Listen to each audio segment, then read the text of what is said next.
갔었으니까. 그래서 나는 모르겠어. 진주에서. 진주에서. 난 아예 안 가봤으니까 아예 뭐 진주가 그래서 가봤어. 경남으로 들어가네. 그래요? 전라도 아니야? 응, 전라도 아니야. 진주는 경남이죠. 네, 저 전라도인 줄 알았어요. 전주가 전라도. 전주가 헷갈려. 진짜. 전주는 전북. 전주는 옛날 놀러 간다 갔을 때. 한옥마을에 있는. 갔었지. 전주. 자, 한 주 동안 또 잘 지내셨습니까? 네. 야, 일정들이 많이 바쁘시네요. 이제 5월달 가정의 달에 뭐 어버이의 날, 뭐 어린이의 날, 그래서 굉장히 바쁘실 것 같습니다. 하루하루가. 그러다 보면 또 금방 한 달 지나요. 네, 그럼 또 금방 기말고사 다가옵니다. 네, 5월 지나면 6월 바로 기말고사여서 네, 여러분들 학기가 이제 금방 1학기 다 끝나가는 겁니다. 1학기 벌써 끝나가는 거, 중간고사 끝나면 끝나는 거죠. 거의 보면. 그러면 기말고사는 언제? 기말고사가 6월 셋째 주 정도. 6월 얼마 안 남았네. 15일 모르면 바로 자. 예, 금방 지나갑니다. 저는 아직 7, 8월 돼야지 아니, 지금 4학년이신데. 그래도 요새 저는 좀 되게 몸이 안 좋아서 아프나니까 내가 이거 왜 아프나 네, 그렇게 그 학우님들하고 같이 어울렁 그렇게 지나가셔야지. 일일이 신경 쓰고 지나가면 힘들어요. 예, 몸이 안 좋으니까. 혼자 하시는 것보다 예, 같이 하시는 게 좋고요. 그래서 대학원 과정들이 석박사 과정 포기하는 친구들이 많은 게 오로지 혼자 해야 돼요. 프로포잘이 딱 끝나면 논문을 쓰겠다는 프로포잘이 딱 끝나면 자료 찾고 글 쓰고 하는 게 오로지 혼자 엉덩이 붙이고 혼자 해야 돼요. 예. 그리고 또 교수님한테 논문 초안입니다 갖다 내면 초록을 써왔나 초록서부터 검사받기 시작하면 이렇게 되거든요. 잘못했다고 뭐 시점 수정 자료 부족 뭐 써놓으니까 그러고 나서 혼나고 나면 나올 때마다 눈물을 펑펑 쏟고 나오죠. 내가 돈 들여가면서 이걸 안 하고 이걸 내가 왜 이 나이에 지금 제가 그 생각 들더라고요. 몸도 아픈데 몸이 아프니까 이거 왜 하고 있나 근데 그걸 이겨내시면 또 그 이겨내신 것만큼의 또 기쁨이 다가옵니다. 또 여러분들이 지금 전공신만 힘드시겠지만 이거 진행해 나가시면서 하시면 또 이제 내년에 되셔서 졸업하시고 한번 지나가는 때 보시면 보시면 이게 이제 주마등처럼 지나갔죠. 그래서 그래도 그때 좋았는데 그때 후회만 안 남으시면 돼요. 근데 제가 이렇게 해보니까 즐거운 거, 기쁜 거, 아니면 좀 부족해 보였던 거, 아니면 충만했던 거 이런 것들이 다 맞아야 돼요. 그게 다 섞여 있어야 돼요. 늘 최선을 다한다라고 그러면 그것도 힘들어요. 머리 돌아야 돼. 네. 사람이 그래서 희노애락이 다 있어야 돼요. 그래야 즐거움이 있습니다. 그러니까 지금 어떨 때는 나이 먹어서 못할 것 같아. 내가 이걸 왜 했나 생각하시고 그럴 때는 또 그렇게 하세요. 그렇게 내가 왜 이러나 이렇게 생각하지 마시고 진심으로 후회를 또 한번 해보시고 또 필요할 때 되면 또 그래도 잘했어 하는 생각이 들 때가 있거든요. 그때 또 열심히 하시고 이런 과정들이 다 이렇게 순리대로 지나가야 됩니다. 그래서 노하우라고 하고 경력이라고 하고 하는 거잖아요. 그런 것들이 좀 이렇게 잘 돼야 되는 거니까 우리 코로나 때 그런 말씀들 많이 하셨잖아요. 이 또한 지나가리라. 네. 지금 진짜 지나와서 지내고 계시잖아요. 안 끝날 것 같아요. 네. 근데 이제 다만 공부하는 과정은 또 조금 다르죠. 누가 도와주는 것도 아니고 혼자 하셔야 되는 거니까. 근데 그 과정이 당연히 힘드시겠지만 힘든 것도 힘들면 조금 내려놓으시고요. 또 생각날 때 조금 더 하시고 이렇게 하셔서 그리고 아직 길게 계획을 좀 세우셔서 시험 보는 계획을 세우셔서 지금 뭐 하루 못했다고 해서 난리 나지 않습니다. 피곤하면 좀 하루 좀 쉬시고 여행도 가시고 또 잘 받아들일 준비가 됐을 때 조금 더 신경도 좀 하시고 저도 늦게 공부해서 했습니다만 그 공부하는 방법은 조금 챙기셔야 될 것 같아요. 왜냐면 이론 공부를 1, 2학기 때 하시고 겨울방학이 되면 기출문제 좀 쭉 풀어보시고 실제로는 기출문제에도 문제만 봐도 답을 하는 것들이 문제가 많이 있어요. 많이 해보니까 그렇더라고요. 근데 그런 것들은 자기가 많이 연습을 하셔서 좀 익숙해지는 것들, 시험 보기 위한 준비를 좀 하셔야 돼요. 그러니까 그런 단계별로 천천히 해나가시면 됩니다. 그러니까 너무 조급하게 마음 잡수시면 지레 포기하고요. 그런 말씀이 진짜 뜨겁게 달아오는 게 양은 냄비처럼 뜨겁게 달아오르면 또 금방 식어요.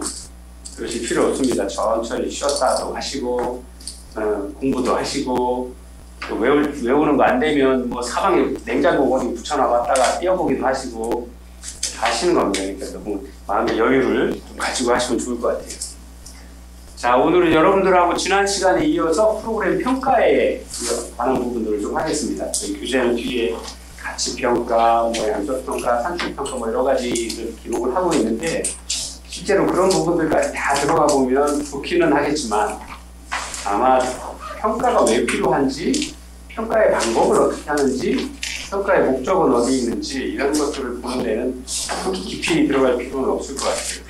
다만 지난 시간에도 말씀드렸던 것처럼 그리고 이 그림에서도 잘 보시 가치의 필요가 있어야 된다라고 제가 프로그램 평가를 할 때 해야 될 말씀을 드렸는데 요즘에 이 가치 평가를 좀 많이 합니다. 그 행위들이 또는 프로그램들이 사회의 어떤 전체적인 어떤 흐름들 또는 클라이언트를 위한 부분들 또 사회복지에 추구하는 그 가치들을 잘 포용을 하고 있는지 포함하고 있는지 그리고 실제로는 사회복지 기관의 평가를 많이 가고 나니 그런 어떤 평가, 프로포절 평가에 대한 부분들을 많이 논하다 보면 간혹 이 사회복지라는 큰 틀을 벗어나서 옆으로 가는 경우들이 종종 있어요. 이 이야기가 뭐냐면 예를 들어서 사회적 약자를 위한 어떤 부분들 또는 장애인을 위한 부분들 또는 노인을 위한 부분들에 있는 것들에 있는데 그 도와준다라고 하는 어떤 그런 어떤 목적에 천착하다 보면 사회복지가 그냥 단순히 도와주기만 하면 되는 건가 하는 어떤 그런 큰 틀의 그림을 놓치는 경우 프로그램들이 많아요. 기관들도 그런 경우들이 많아요.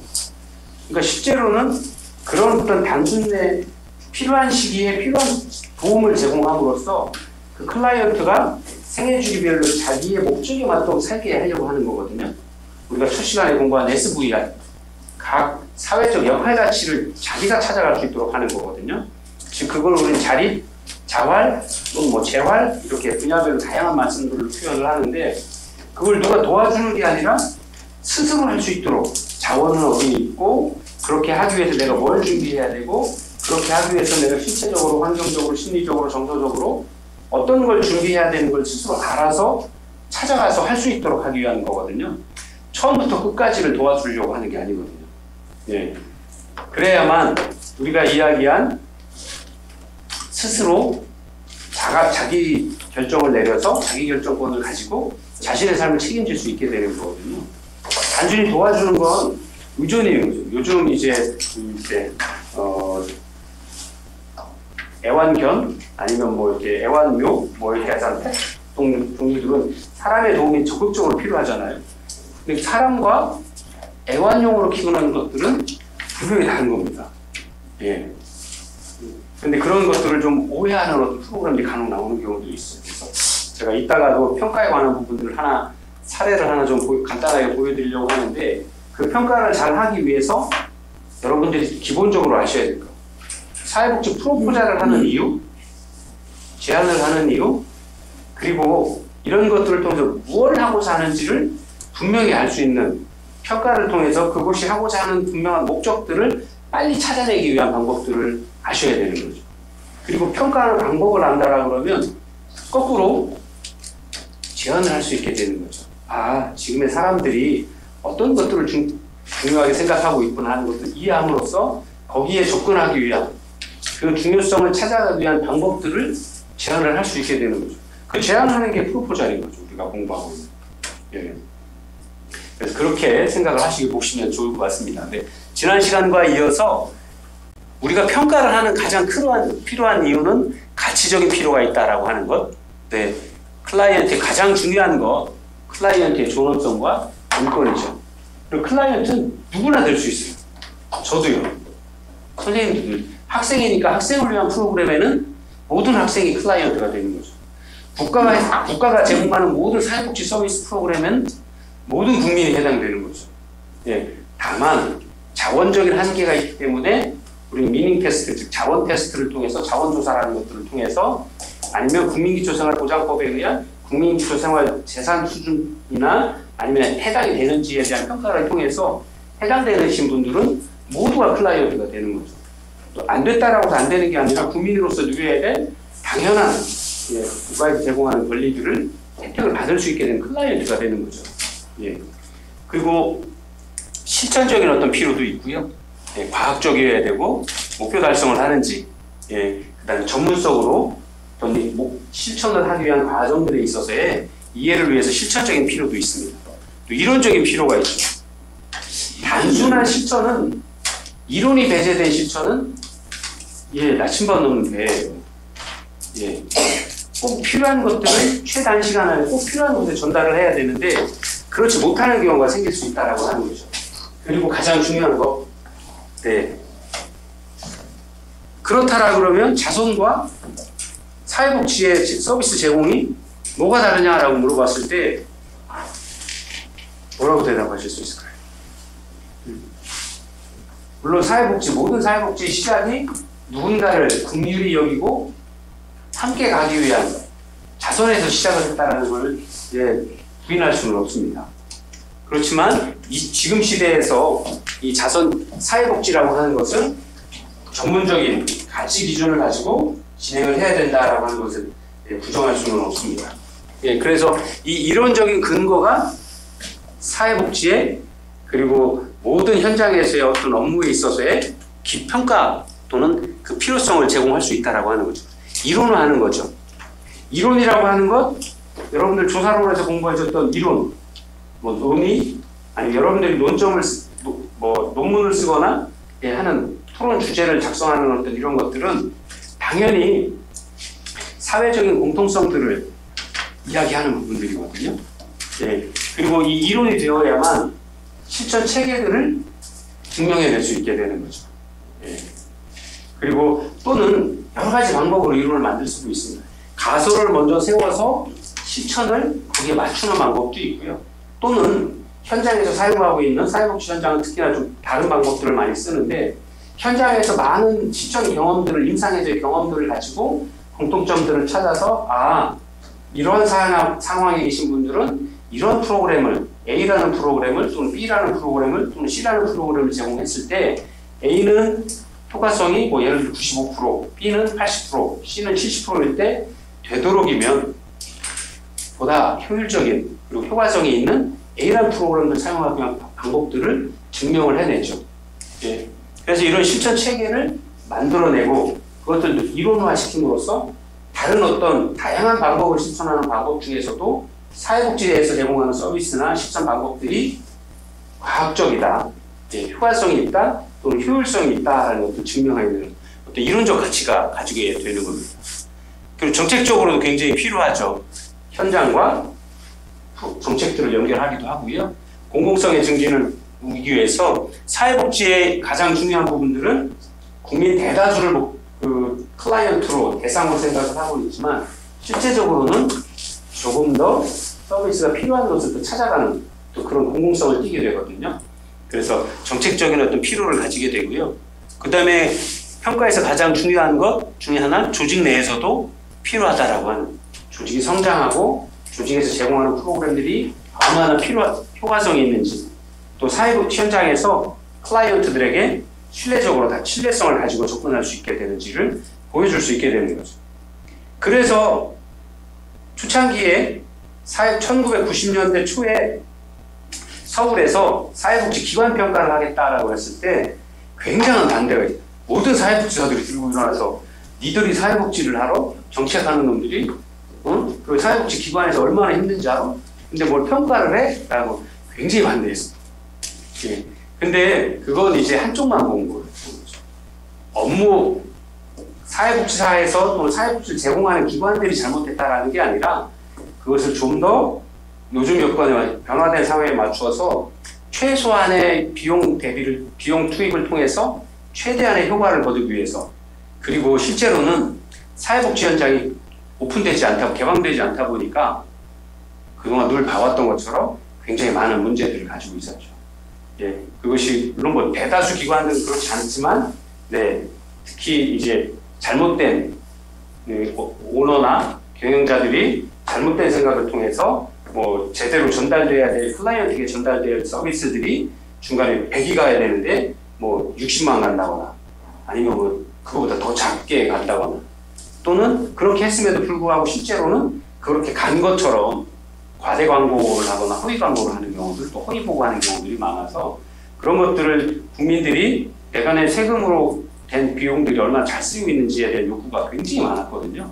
그래서 그때 서울에서 시범 사업으로 실시를 하고 그 다음에 공공기관에 대한 어떤 사회복지 기관들 먼저 실행을 했죠. 대표적인 게 사회복지관들이에요. 예. 그걸 시행을 하고 서울에 시행을 하면서 이제 많은 학자들이나 이런 분들도 이런 과정들을 겪어야 될 과정이다. 그리고 더 투명화된다라 그러면 더 많은 비용들이 그리고 평가를 통해서 기관들이 하는 일에 대한 홍보도 되고 그 다음에 그곳에 더 많은 예산들이 투입돼야 되는 그 필요성들을 과학적으로 그리고 객관적으로 보여줄 수 있다라 그러면 사회복지에 대한 어떤 파이들이 점점 커질 것이다라는 것들의 어떤 설득력을 얻기 시작을 했던 거거든요. 요즘엔 이제 트리클 낙수 효과에 대한 부분들이 부정적인 시각들이 많죠. 예.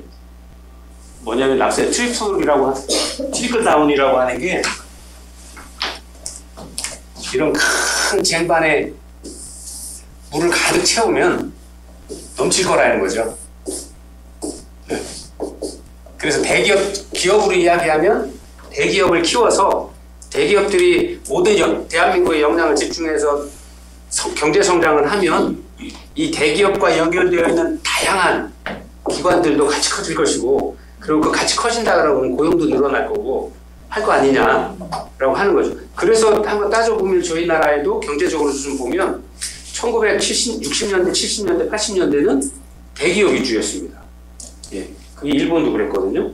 무슨 상사, 미쓰비시 상사 뭐 이런 것들을 통해서 전 세계 시장 판매를 하게 하고 거기에 협력사들을 같이 키워나가는 거예요. 국가가 정책적으로 이 그릇을 매출량을 수출량을 키운 거예요. 우리나라도 그렇게 했어요. 예, 그래서 삼성, 현대, 뭐 대우, LS 뭐 이런 것들이 다 국가에서 어마어마한 정책적 지원을 받은 거거든요. 지금 이제 사회복지와 연관지어서 보면 뭐 다를 수 있다라고 할 수는 있겠지만 이게 사회복지 현장에서 뭐 비슷하게 이루어졌었거든요. 지금 우리나라 미국에서 이야기하는 조선소가 뭐 전 세계 1위라고 했던 것들, 뭐 현대 미프로조선이나 거제도에 있는 그 많은 그 허허벌판에요. 현대에서 그 땅을 메꾸고 조선소를 세울 수 있었을까요? 물론 정주영 씨가 뭐 500원짜리 던전 들고 가서 이 뒤에 배가 뭐가 보이는지 아냐? 이게 우리나라 이시조선에 만들었던 거북설이다라고 얘기를 했다라고 일화를 하시지만 그건 그분 개인의 얘기죠. 예, 그걸 너무 크게 얘기한 것 같고요. 제 개인적으로는 그 어마어마한 허허벌판에 땅에 조선소를 만들고 지금 부산, 거제도나 울산이나 이런 곳에 한 것들은 다 국민의 세금 그리고 외국에서 차관 빌려다가 하고 기술이나 돈 빌려다가 하고 나중에 그거 다 국민들이 세금으로 갚은 거예요. 국가에. 국력은 국민들의 힘이잖아요. 그리고 그 혜택은 대기업들이 다 받죠. 그러니까 지금의 어떤 많은 노조를 하거나 기업에 있는 어떤 사람들이 국가에서 한 국민들이 자꾸 이야기를 하고 하는 부분들 그 다음에 뭐 여러 가지 요구를 하는 이유들은 따져보면 합당한 근거가 있어요. 너네 돈 아무것도 없을 때 우리 모든 국민이 다 10원씩 낸 돈 가지고 한 거잖아. 이제 국민들에게 10원씩 돌려줘라고 요구하는 거예요. 그게 잘못된 건 아니죠. 다만 방법을 시대가 바뀌었고 하니까 조금 더 여러 가지 과학적으로 이해할 수 있게 설득력 있게 접근해야 되는 문제는 있지만 아주 잘못된 이야기는 아니에요. 근데 무슨 트리클 다운 이야기가 여기까지 왔는데 사회복지도요. 처음에 되게 많은 그 외원 자원들 KVA라고 하는 외부 국가에서 들어온 사회복지 기관들이 이렇게 우리나라의 사회복지의 근본 실천 현장들을 만들어 갔어요. 근데 사회복지는 경제와는 좀 달라서 그 기관들 일부 나가기도 했고요. 또 우리나라의 어떤 자선 사업을 하는 사람들 또는 정책적으로 조선시대나 이런 곳에서도 또는 그 외에 지역에 많은 계신 분들이 자신의 자원을 들여서 사회복지기관들을 설립을 했죠. 예, 그리고 그 후에 아까 말씀드린 것처럼 사회복지기관 평가나 이런 것들을 통해서 이 초기에 만들어졌던 사회복지기관들의 문제점들도 죄송합니다만 엄청 많이 드러났어요. 예, 아까 말씀드린 가장 큰 건 이 뭐니 해도 뭐니가 문제였죠. 예를 들어 국가에서 일하고 있는 많은 분들에 대해서 지원금을 예를 들어 100원을 받아서 실제 일하시는 분들한테 가야 되는데 야 니네 50원만 받아 내가 채용만 해주는 것도 어디야 일도 없는데 직업도 없다고 하는데 그리고 나머지 50원 내가 먹을 거야 그러면서 다른 하시고 다른 사업에 가요. 국가에서 돈 받은 걸로 다른 데 땅 사업 뭐 이런 어떤 사회복지와 전혀 개연성이 없는 어떤 일들을 하는 것들이 많이 들통이 났죠. 왜냐하면 여러분들이 예산을 프로포즈 할 때 예산을 세워보셔서 아시겠지만 돈의 흐름을 딱 보면 숫자를 따라가면 일이 된 거를 다 보여요. 예. 그러다 보니까 돈과 일의 성과가 다른 부분들은 부정부패가 있었던 거죠. 그걸 다 제거해 나가기 시작을 했던 겁니다. 그러니까 지금은 여러분 잘 아시는 것처럼 사회복지 기관에 부정부패가 아주 없을 수는 없죠. 사람이 사는 세상에. 근데 부정부패라고 하기보다는 어떤 업무의 효율성을 높이기 위한 편법이라든가 이런 건 있을 수 있을지 모르지만 이전처럼 부정부패라고 명칭하기에는 굉장히 좀 어려운 것들이 굉장히 그만큼 투명화됐고요. 사회복지 현장에서 일하시는 분들도 평가를 통해서 아 그건 하면 안 돼. 그거는 원래 가치적으로 또는 사회복지 현장에서는 해서는 안 되는 일이야 라는 것들이 공식적으로 이해되고 통용화되기 시작을 했다라고 하는 거죠. 그래서 여러분들 이제 잘 아시면 사회복지의 가치 기준이나 윤리 기준 또 그런 것들을 통해서 공공기관에서는 회계 기준이라든가 관리 기준들을 명확히 제시를 했고요. 법률에 맞춰서. 또 실천 현장에 계시는 분들도 그런 부분들은 사회복지사의 전문직에 대한 가치나 윤리 기준들을 분명히 세워나가기 시작을 하는 게 바로 이 사회복지 평가를 통해서 프로그램 평가를 통해서 이루어진 부분이다라고 하는 거죠. 그리고 그런 부분들이 바로 학문적으로 이야기하면 가치적인, 실천적인, 이론적인, 그리고 정책적인, 그리고 조직 내에서의 필요한 부분들을 바로 평가를 통해서 만들어 나갔다. 이렇게 이해를 하실 수 있을 것 같습니다. 그래서 프로그램 평가를 하게 되는 주된 이유는 프로그램을 객관적인 정보와 합리적인 의사결정을 하기 위한 방법들로 그런 어떤 그 과정들로 이해하기 위한 것들인 거죠. 그리고 사회복지 지식의 확충이 될 수 있다고 하는 거죠. 수많은 기관마다 지역마다 다양한 어떤 프로그램들을 제공을 합니다. 근데 그런 것들이 과연 얼마나 효율적이고 효과적이 있느냐라고 하는 것들 평가를 통해서 똑같은 동일한 잣대를 통해서 각 지역별로 충남, 충북, 서울, 제주 다 평가를 해보는 거죠. 그리고 어떤 기관은 A, 어떤 기관은 B, 어떤 기관은 C. 자 이렇게 되면 공개가 되면 공공기관에서 분명히 잘하는 기관에 대한 사례 관리들을 쫙 배포를 해줍니다. 그리고 다 불러서 평가 가격들을 다 알려주죠. 그러면 클라이언트들이 이 평가를 하게 되면서 또 하나 부수적으로 생긴 가장 큰 이유가 사회복지의 서비스 재정 지원을 이전에 현물을 지원을 했다가 현금을 지원했다가 지금 현금을 지원하지 않죠. 바우처나 서비스 이용권으로 제공을 하거든요. 그러다 보니까 클라이언트들이 야 똑같은 서비스인데 A 기관은 1,000원만 해도 A 기관은 A, B 기관은 C 받았대.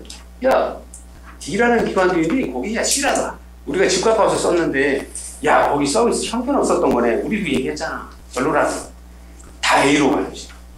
어차피 돈은 나한테 있는데 야 내가 A라는 기관 갖고 여기 서비스 좋다며요. 여기서 받을래요. 1로 가야 다. 그러니까 상향 평준화를 할 수 있는 기관이에요.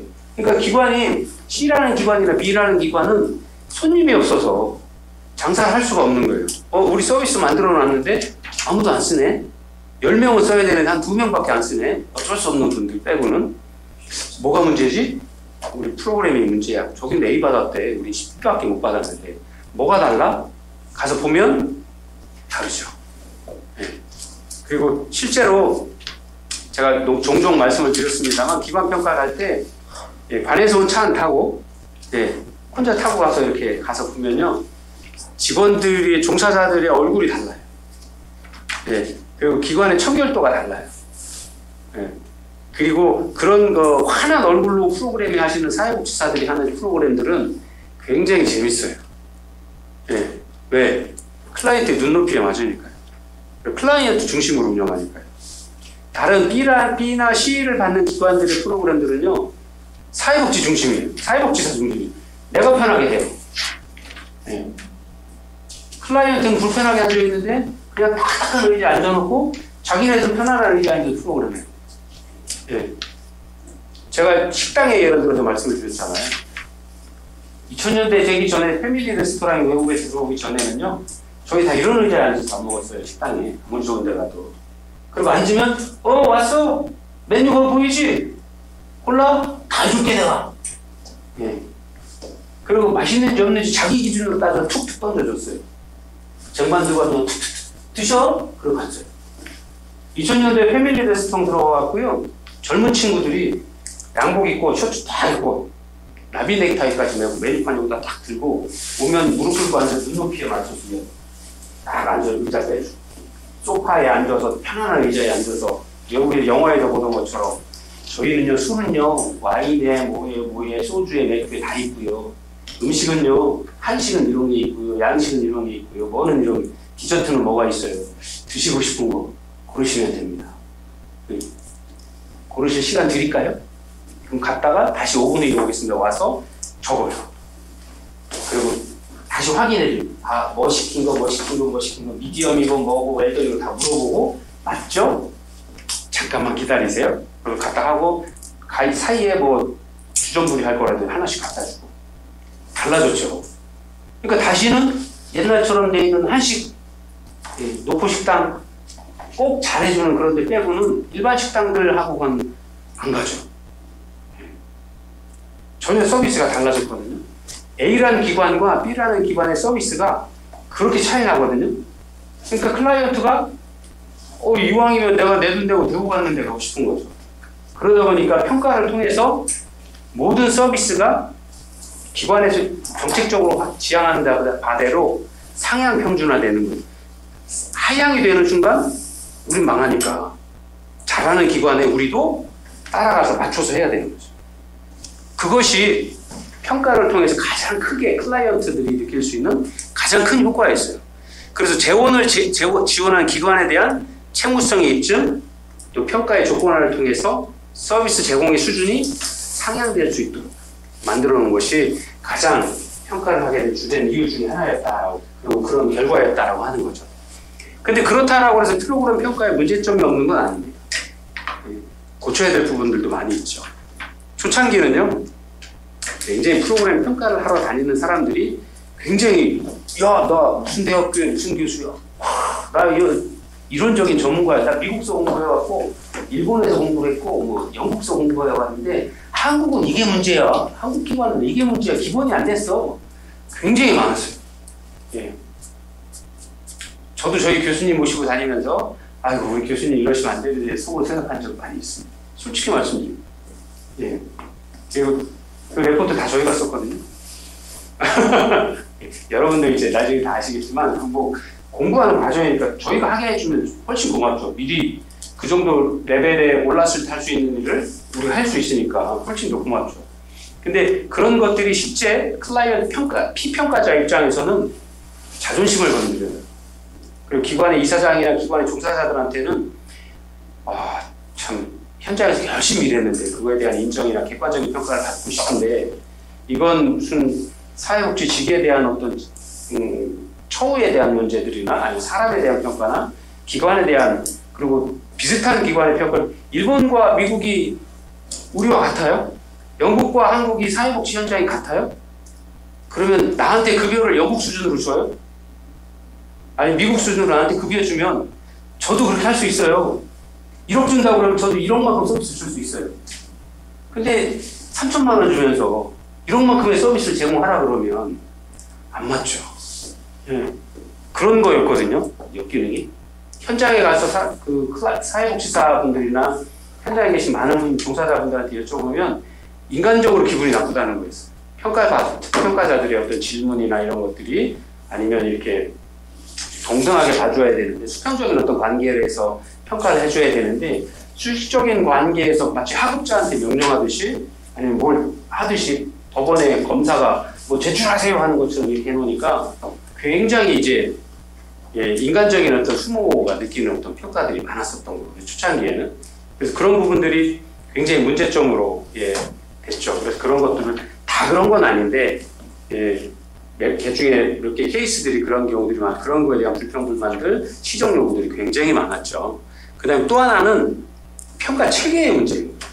평가 자의 문제를 떠나서 그 다음에 두 번째는 평가의 방법이나 체계의 문제입니다.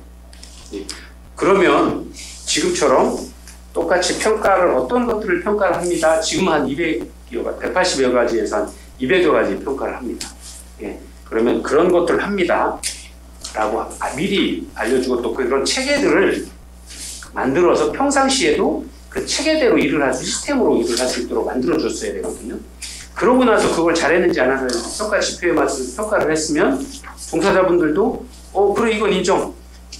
이건 어떠한 사유인데 원래 이렇게 이런 조건에서 하게 되어 있는데 조건이 안 맞았어. 그래서 우리가 현장에서의 경험을 살려서 현장성을 살려서 그거를 이렇게 변형을 하는 거야 라고 설명을 할 수 있으면 되는데 그런 것들에 대한 것들 처음에는 잘 받아들여지지도 않았어요.